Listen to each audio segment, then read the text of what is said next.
His lips were warm, tender, yet insistent against mine, and I felt myself falling into the moment, releasing everything that had burdened me for so long.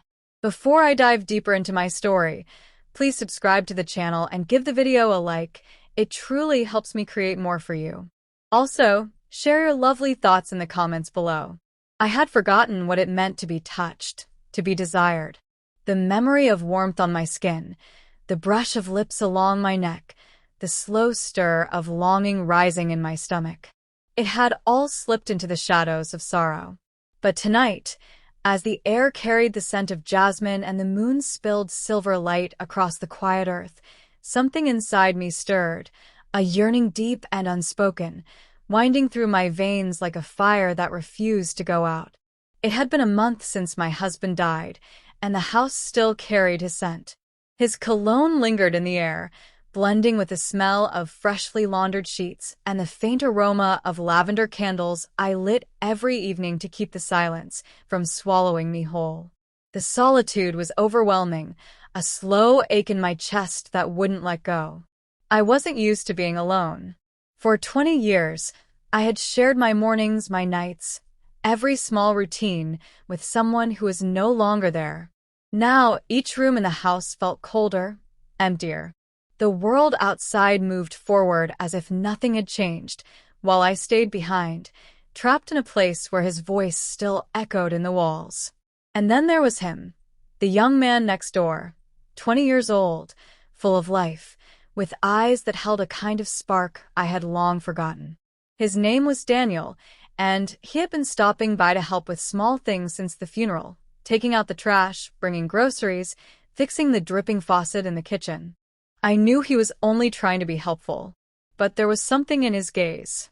A pause, a curiosity, something unsaid lingering between us. It began with quiet glances. I would catch him watching me when he thought I wasn't looking. His eyes would rest a little too long on my lips, the curve of my neck, the way my fingers curled around my coffee cup.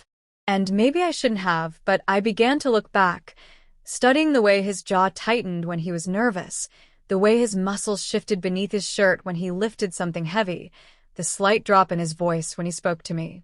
I told myself it was harmless, that I was just lonely, and he was a passing distraction. But late at night, when I lay awake staring at the ceiling, I thought of him. I pictured the warmth of his hands, the weight of his body, the sound of my name on his lips if I let him speak it that way. One evening, as I sat on the porch watching the sun sink below the horizon, he showed up.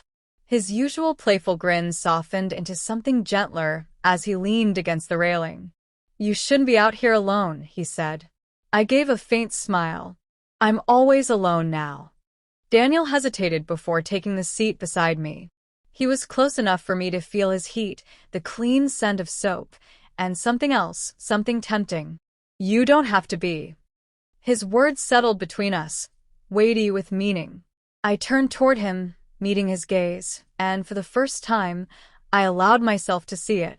The want, the need, the quiet admiration in his eyes, as if he had been seeing me this way for a long time and was only now letting it show. My heart thudded in my chest. "Daniel." He reached for my hand, his fingers just brushing mine. It was the faintest contact, yet it sent a tremble through me. "I know," he said softly. "I know I shouldn't feel like this. I know you probably don't." "I do." The words escaped before I could stop them, before I could list all the reasons this was a mistake. But it didn't feel like a mistake. It felt inevitable, as if I had been waiting for this moment all along without realizing it. A slow, almost disbelieving smile tugged at his lips. "Then let me stay." I understood what he meant. He wasn't just asking to sit with me. He was asking for more. And maybe I should have said no. Reminded myself of our age gap, of the life I had lost, of the uncertainty ahead. But I didn't want to be alone anymore. And when he leaned in, his lips hovering just inches from mine, I closed the space between us. The first kiss was cautious, as if he expected me to pull away. But when I didn't, when I breathed softly against his mouth, he deepened it. His hands rose to hold my face, his touch careful, almost worshipful. I melted into him. It had been so long since I had been kissed like that, since I had felt wanted, truly wanted. He kissed me like he had been waiting, just as long as I had, for someone to come back to life with. My hands slipped into his hair, tugging him closer, and he moaned softly, his body pressing against mine in a way that made my breath catch. We broke apart, panting, and he rested his forehead against mine. "Tell me to stop," he whispered. "Tell me this isn't what you want." My hands clenched in the fabric of his shirt. "I can't." His thumb swept gently across my cheek. His touch impossibly kind. "Then don't." The night air cooled my skin, but I didn't feel the cold. All I felt was him, his heat, his strength, the way he made me feel something I thought had vanished forever. And maybe I should have feared what it meant. Maybe I should have questioned it more. But all I could think about was how right it felt to be held again, to be seen again, to be alive again. And as he kissed me again, slow and sure, I let myself forget the past, just for now. I felt myself folding into the moment. It had been so long since I had let myself feel this. My body responded before I could think, moving closer to his, my fingertips trailing along the line of his jaw, feeling the faint scratch of stubble. He breathed out sharply, his hands settling at my waist. His grip firm but gentle, as if to keep me grounded, to let me know he wouldn't let go. I should have been afraid. Should have pulled away and told him this wasn't right. That I was grieving. That I was older. But none of those thoughts came. All I could feel was how alive I was in his embrace.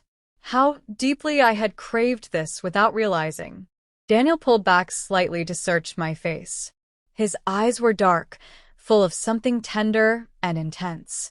"Are you sure?" he whispered, brushing his thumb across my cheek again.